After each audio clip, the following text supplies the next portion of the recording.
older senior. You mean I'm older? Yeah. Well, thank you for attending this. Myself and Senator Burr have worked on health care for a long time.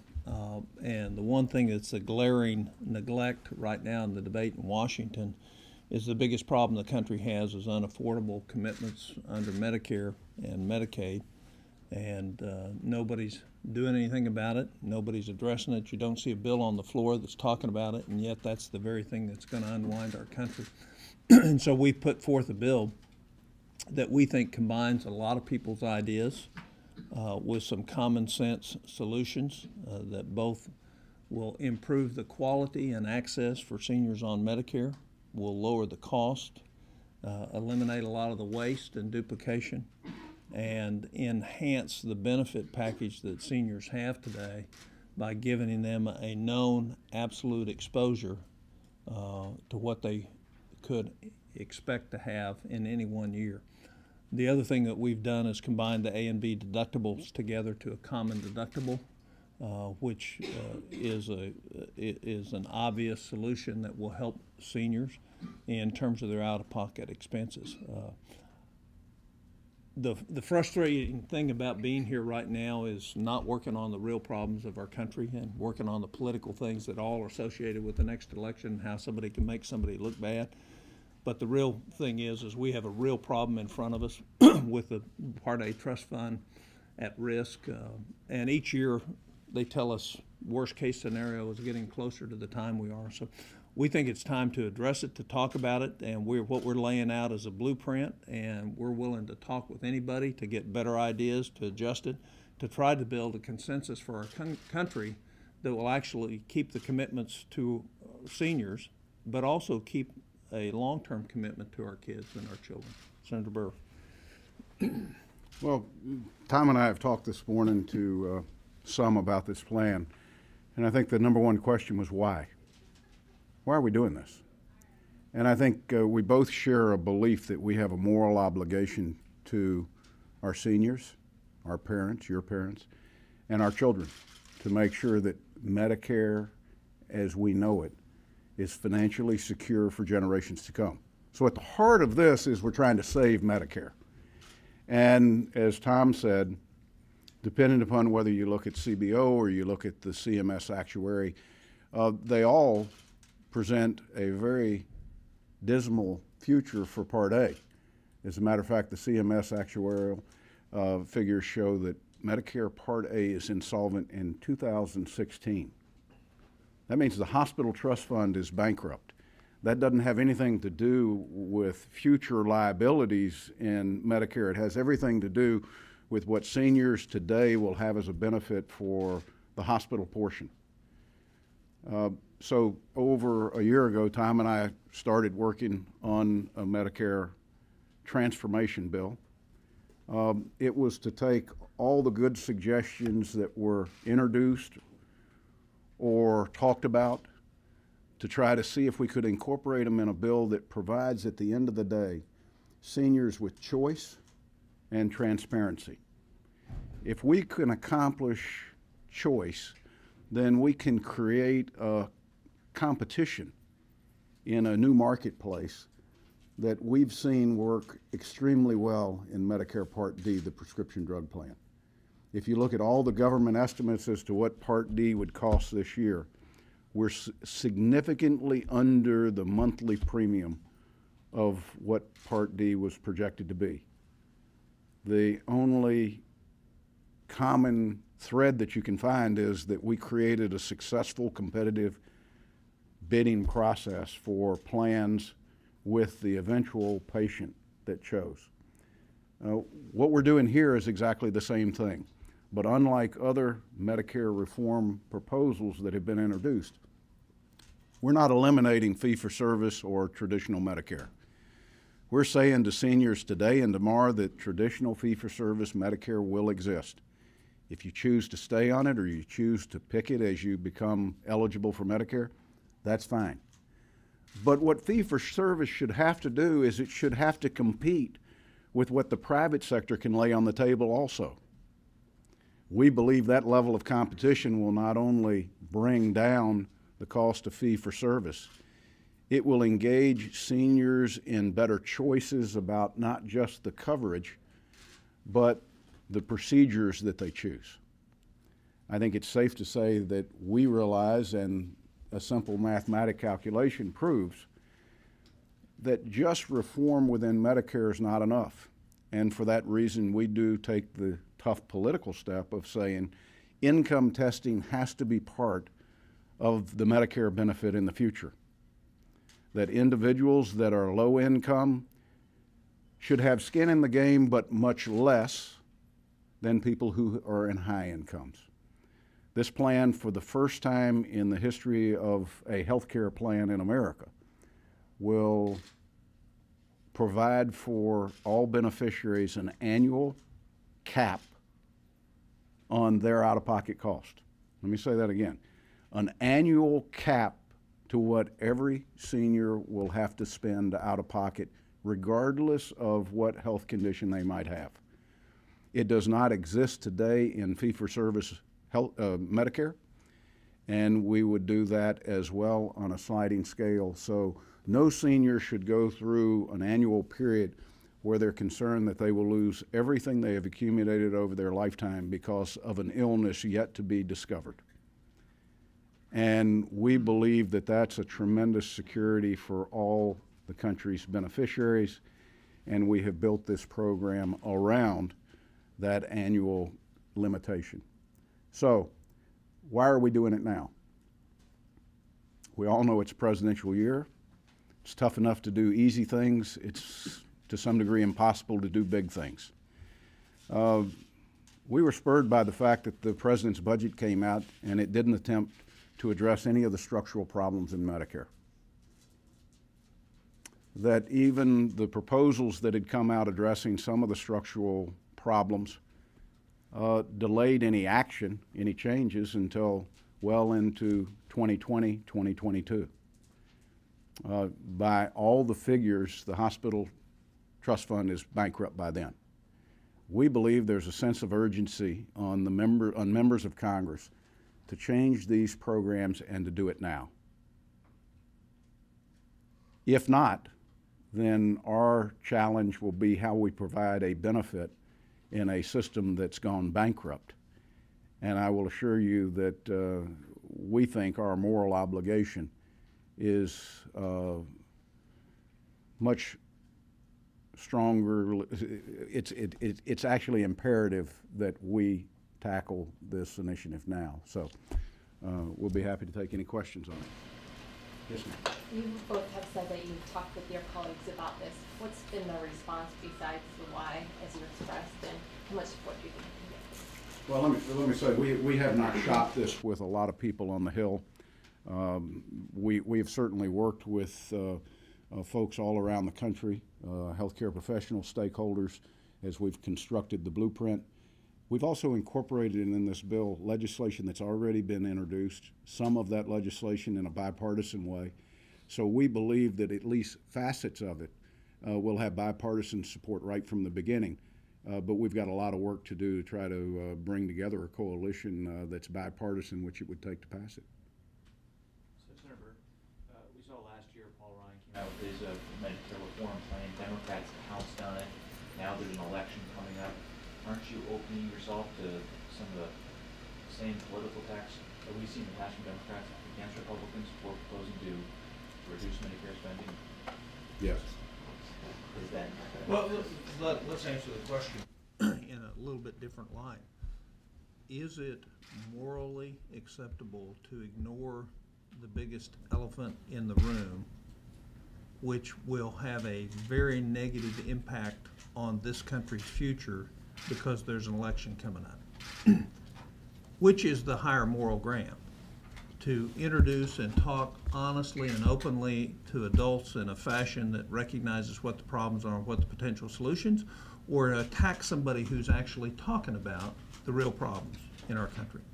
So the politics up here stink. And all the politics are all short-term thinking. And it's not about the country, it's about power and control. And that's why we're going down the tubes as a country. So I would tell you that there is an ethical position to take to do the right thing at the right time for the right reason. And regardless of the political consequences, the American people are going to reward people who stand up and tell them the truth about what's going on. You know, the opposite side of that is to not fix this, is to say you're going to lie to the American public about how severe this problem is. And that, in essence, anybody that says Medicare is going to not change in the next 5 years, you all have quoted me on this before, they're being dishonest. It absolutely has to change. We cannot go and borrow enough money to fund it. So it's going to change. So you can play the game, the political game, or you can actually really address problems. And I think if you look at the mood of the country, they actually would like to see us addressing problems rather than playing the political game. So bring it on. Yeah. Bring it on. I'll debate anybody on why we should be addressing this right now. The one quote you will not find, no matter how hard you search, is anybody from the administration or from government that calls into question the CMS actuary and their projection that the trust fund goes bankrupt in 2016. I would suggest to you that if we had a report that said this disease is going to decimate a lot of people in 2016, there would be a national effort to make sure that we solved it before 2016 came. What we're trying to do is we're trying to stimulate that national debate, that adult conversation about a very real problem that whether you're a Republican or a Democrat, old or young, you know is out there. You believe the actuary, it's going to go bankrupt. This is the responsible thing. Senator Burr, in what way is the substance of this proposal different from the compromise that Senator Wyden and Paul Ryan worked out? You talked about letting people remain in fee-for-service Medicare if they want to. Is this sort of a similar proposal to that? And by allowing that, would it be fair to say that Republicans are accepting that the Ryan plan, which you voted overwhelmingly for, might not pass into law? Well, I don't think Tom or I or anybody has seen a plan from Congressman Ryan and Wyden. We've seen what they have agreed to, and as Tom and I know, we agreed about a year ago what we were working on, and it's taken a long time to get to where we are, and we found ourselves maybe changing some of the premises that we had when we started because we found out we had the wrong data points. But listen, I commend Paul Ryan and Ron Wyden for this initiative. I commend Paul for his last proposal. I think that if you don't wait until 2022 to start something, it's way too late. So I think we've moved the bar and said whatever we should do should be now. But I personally, and I think Tom does too, we look forward to working with Paul and with Ron, but with every member and every stakeholder as we perfect this bill to where it would be put into legislation this year. Two things that are different with it. One is we start in 2016 with it, not 2022. So you actually address the problem earlier in terms of it. And number two is we make Medicare compete.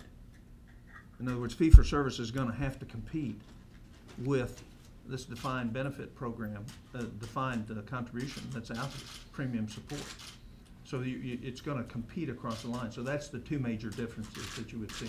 And I'd say the annual limitation cap on out-of-pocket expenditures is probably going to be really, really important to seniors across the country. As a broad matter, would you say you agree with the principle that they're putting forward? It seems like having these two options, having defined contribution and once having fee-for-service and having premium support together, it's sort of where the two are moving. So I was wondering. Yeah, but we do a whole lot more than that. We actually markedly increase the age over a slow process. Number two is we require additional participation based on income range in terms of you participating in Medicare Part B and D. So in other words, we've taken a more comprehensive approach, and they're not just Richard and my ideas. We've talked to almost every expert around the country, from all the way out to the West Coast, to the East Coast, to the think tanks, to former CMS, to insurance executives, to doctors, to lawyers, to a wide range of people to get their inputs. We're not necessarily the source of all these ideas, but what we've taken and compared them and say what makes sense, not what makes sense politically, what makes sense to solve the problem. Let me remind you of something that I said earlier. We came to the realization as we went through this process that mathematically we could not assure seniors we were saving Medicare unless we had income testing in it. So just the basket of changes, reforms, competition still didn't reach the threshold that we were confident at going out and saying we're saving Medicare.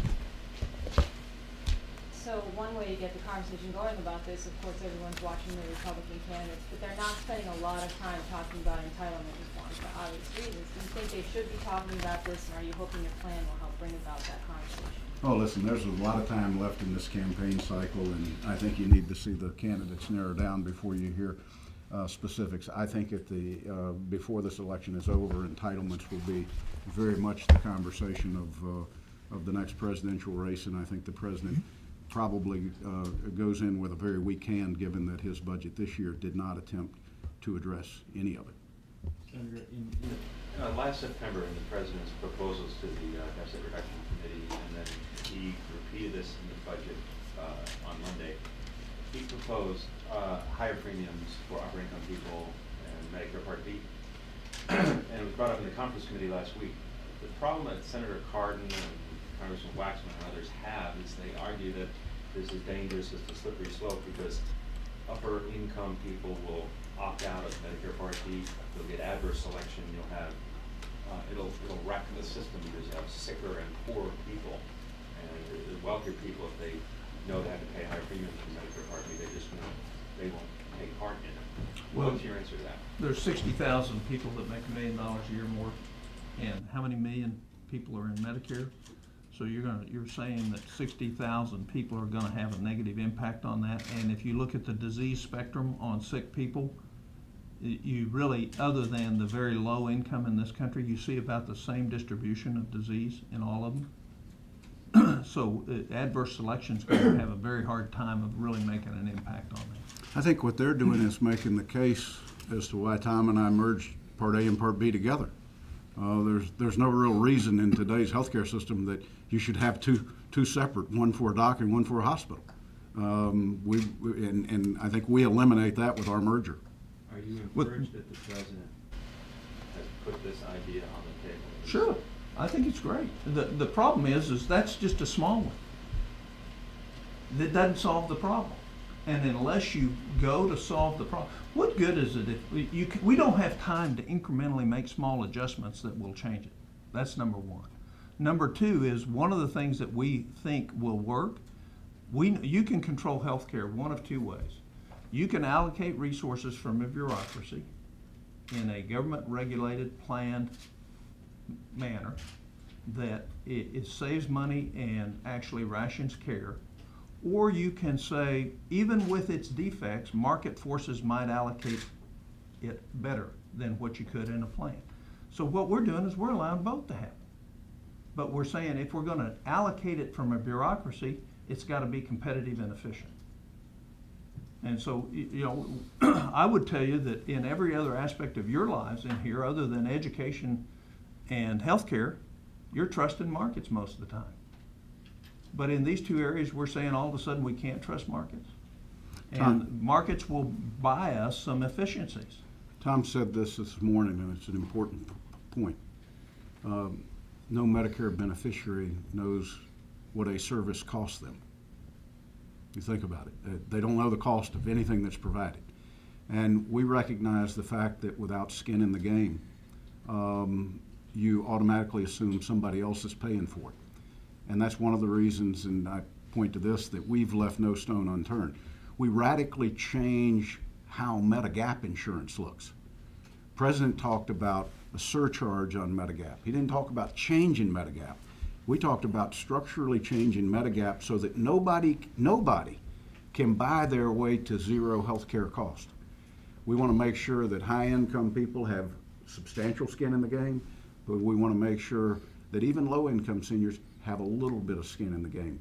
And for that reason, we believe we'll get better utilization, but smarter decisions as it relates to healthcare. And better outcomes. Yeah. If competition doesn't work, do you cap the government contribution to premiums the way Wyden and Ryan have talked about doing? So you're convinced it'll work? And I was just wondering. Well, what would make you think that competition won't work? What would make you think that competition won't work when in fact we have Medicare Part D where it's worked better than anybody ever expected it to work in terms of the competing plans for people's money. So the assumption is that everywhere else, in almost everything we do, competition drives prices lower unless we have collusion or monopolies, right?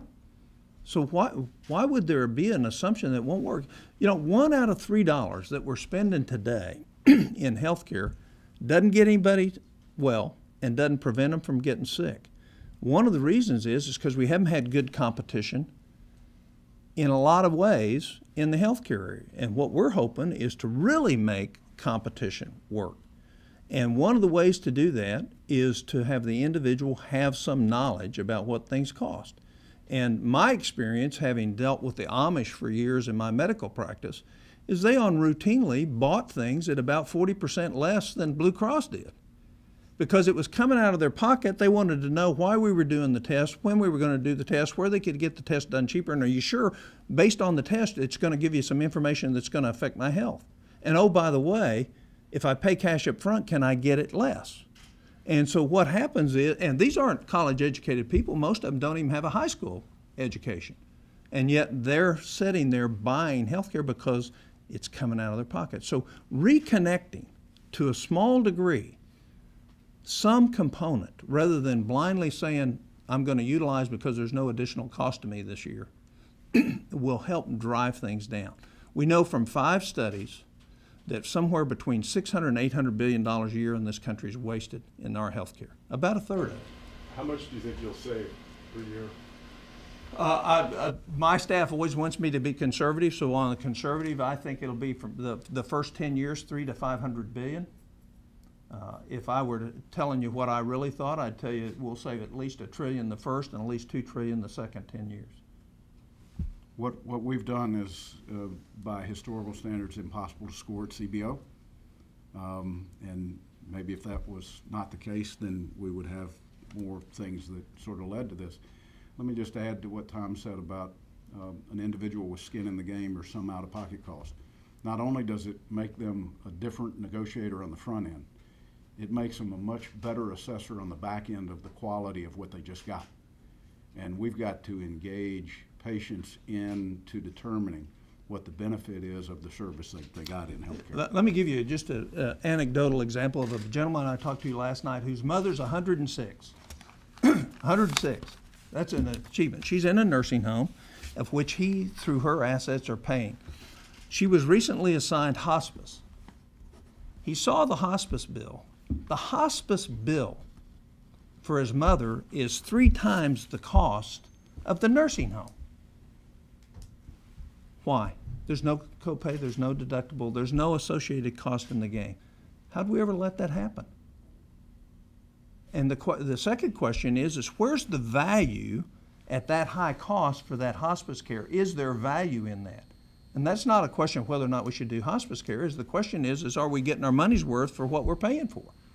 And since there's no copay and no deductible, this lady's care is at about $250 a day from the hospice firm. Which when he looks at it and says, I'm just checking off the box, what are they doing different than was happening before? Nothing. That's his assessment, not mine. So, I mean, just think about how many times a day that happens in our country. I wanted to ask you, if you don't mind, Rick Santorum's campaign is surging right now. You both serve with him. I'm wondering, could you tell us what you see in him, what qualities you see in him that would make him a good president? I don't have any comments on the presidential race. Unless they're talking about the issues we're talking about here, I don't think they're doing the country a service. Well, we'll all be anxious to have this primary over as quickly as we can. I was wondering if you could respond to some of the ideas of putting more skin in the game. And one of the big objections that get raised to that is folks foregoing care becoming too expensive. How are you guys going to respond to some of those? You know, it's fascinating because if that's what's going to drive them, then you would have outrage in Washington today at the fact that so few doctors see Medicare beneficiaries, and of the ones that do see them, they're reducing the percentage that are. across this country today. We're not talking about 2016 or 2022. We've got doctors that are leaving because they see the trend in reimbursements. We can't replenish that workforce for 7 years. We've got communities where if you're a senior and you move to that community today, you cannot find a Medicare beneficiary, a Medicare doctor to take care of beneficiaries. It is a real problem today about access to care. And that's what one of the senses of urgency that Tom and I have. It's the reason that we've looked at it. And again, we've tried to construct something that addresses the immediate problems, and part of that is in a transition phase from 2014 to 2016, and then real substantive changes that kick in 2016. We don't hide the fact that, yes, everybody's going to have skin in the game. We're going to recognize the difference between low income and high income. We're going to try to apply that as broadly as we can throughout the benefit, but that our objective is to make sure that we've got something that is fiscally sustainable for generations to come. Let me give you a great example of that. Are you all familiar with the concept of concierge medicine, where doctors now no longer take anything and you pay us a fee, and you're 24/7 where you're yours, and anything that's to do with hospitalization, we still see you in the hospital, but your insurance covers the for what you pay in a Medicare Part B premium today, in Oklahoma, you can hire any concierge doctor for a year. Think about that. So if this trend continues, for your $1,200 a year in your Part B, you could sit and go pay that in advance, have all your testing done, have all your outpatient stuff done as far as what your personal care, for the same price that somebody in the private sector is buying a concierge care for the year. We're hoping to connect seniors once again with a medical home. You said that the president's budget plan with Medicare doesn't go far enough and isn't. It doesn't go anywhere. But are there any elements of it that you like? That you might Sure. consider We think there ought to be means testing on Medicare. We agree. He thinks we ought to slowly advance the age. We agree with that. We think there ought to be real competition. He doesn't. We think, I don't honestly believe the bureaucracies can ever control the cost of health care without some incentive connected to your pocket. And that's proven. There was an economist by the name of Milton Friedman. I don't know if you all have ever read anything. He talked about the 4 boxes of decision making. When you spend your money on you, your money on somebody else's money on you, and somebody else's money on somebody else. The one where you spend the money the best and most efficiently is when you spend your money on you. When you're spending somebody else's money on you, you don't do as good a job. And that's where we are. And if we can move more towards box 1 in our health care, in private insurance as well, not just in Medicare, we can drive down some costs and we can eliminate a ton of superfluous testing. One of the other things about concierge medicine, when I talk to these doctors that are doing it, they're ordering about half as many tests as they did before in their other practice. And there's a reason for that, because they're actually getting to spend time with the patient. They're getting to do a whole lot more prevention. And so therefore they're not ordering tests to cover their rear end, because they already know they don't need to protect their rear end because they've actually done what they were trained to do. So I would just tell you there are a lot of positive things that the president wants to do, but he doesn't go near far enough. If you look at a graph of where Medicare costs are and this new budget laid out, you can't tell the difference. There's no real dent. It's $300 million over 10 years. That's $30 million a year on $500 billion worth of expenditures. It's nothing. We didn't mention this, but let me say it. The one thing that we don't do in this bill is we don't eliminate Obamacare. The one thing that we do in this bill right up front is we eliminate IPAP. We believe that the way you get efficiencies in healthcare is structural changes. It's not an independent board that sets or cuts reimbursements or scope of coverage. A quick follow on that. I think Senator Coburn, you've alluded to this before, but would you both agree that, as we brought up IPAP, that the road to Medicare solvency runs through either a solution like IPAP or premium support? do you believe those are the two options we're faced with right now? Oh yeah, I think that a very easy way is just have a group of bureaucrats ration and decide who gets what care. Of course, England's doing that, and they can't afford what they've got right now. I mean, if you go look at their numbers, and same as with Canada, they're having difficulty. But the point, yeah, you can do it that way. That's right. But remember what that does. That puts the government right in between you and the decisions made very personally about your health care and your caregiver. And it puts a third person in the room that says, time out, we're not going to allow you to do what is in your best interest or what your caregiver says is in your best interest. We have this rule over here that says you can't do that. Now, that doesn't mean doctors are right all the time, but when I go to the doctor, I want them to pay attention to me, and I want their focus to be on me, not some rule from some bureaucrat who has made a decision based on crunching a bunch of numbers. I want it to be about my health. And so I reject that way. I think in the long run you get worse health care with more cost. And no innovation. And no innovation. The UK has proven that if you design health care based upon a certain amount of money, that eventually what it leads to is a decrease in the benefits that are covered. If you want to go to a have and have not world in healthcare, then adopt a system that begins to take benefits away and only presents an option to those who have the money in their own pocket to go out and access the life-saving things that they might need, or the timely diagnostic treatments that in a system that sets it based upon a finite amount of money requires you to be queued in and to wait until your turn in line comes. It's not based upon the severity. Senators, quick off-topic question, if you don't mind, about the payroll deal. Philosophical question. How long is too long to keep extending unemployment? Do you worry about extension after extension and what it may be doing to a segment of the population?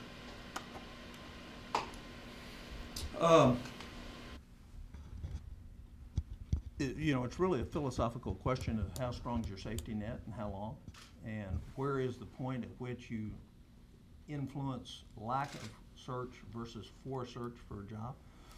It's interesting, in the last couple of weeks as I've talked to people, every one of them has told me somebody that's on unemployment that's not about to go because they're doing just fine on unemployment. If they didn't have it, they'd be out and have a job. And in Oklahoma, we have a pretty low unemployment rate right now. There's a lot of jobs available, but there's not a lot of people to fill them. And one of the reasons they're not to fill them is because you can get 99 weeks of unemployment. Except Oklahoma isn't eligible for 99. We're at 60-some because of our unemployment rate. So the point is there is a sweet spot there at some point where you're helping people get past the rough part, and if there's something available, you're driving them to that. I don't know where that is. 99 is probably too long. 26, obviously, with this recession, has been too short. So there's somewhere in between there. I don't know. I don't profess to know the answer to that. I think we would both share the belief that it's probably more important for us to spend our time on how we turn the economy around and create jobs than the lengthy discussions we've had in the United States Congress lately on whether benefits extend and how they're done. And that's why, personally, I think both of us would like to get this issue over with so we can get back to the business that's most important to the American people, and that's jobs in the economy. Do you both plan to vote for the conference report? Well, we haven't seen the conference report But yet. you have an idea what's in it? It's not paid for. I won't vote for it. Period. Anything else on health care? The payroll tax apparently won't be paid for. Would you object to that? Would you not vote for it? I'm not going to pay. I'm not going to vote for it. Last Yeah, question. look, think it, just okay. Just for a moment, we're going to have a $1.3 trillion deficit this year. I can show you $350 billion worth of waste or fraud in our present federal government, and we don't have the gonads to stand up and find some of that to pay for this. Instead, our easy way out is we're going to charge it to our children. That's immoral to me. It's absolutely immoral. The fact that we would walk the gauntlet on proposing the blueprint for Medicare change, I think says to you, we believe that the moral responsibility to our children is not to borrow money and send them the bill, regardless of what the fill-in-the-blank subject is. And I think, as Tom said this morning, we know that we're $43 trillion short of the future obligations to Medicare. It's unfunded by $43 trillion based upon the trustees. If we went through the same calculation on all of these other programs, if you stopped at Social Security, which is where the payroll tax comes out of, there's nobody in America that doesn't believe that Social Security has to be fixed because at some point in the not too distant future it's going to be insolvent. How in the world could we further deteriorate that trust fund? We're doing it right now. Personally, I would rather have just written people under $100,000 worth of income a check, but made sure that the trust fund was financially intact. This is not the right move, and I hope it's the last time we do it. Thanks. Thank you all.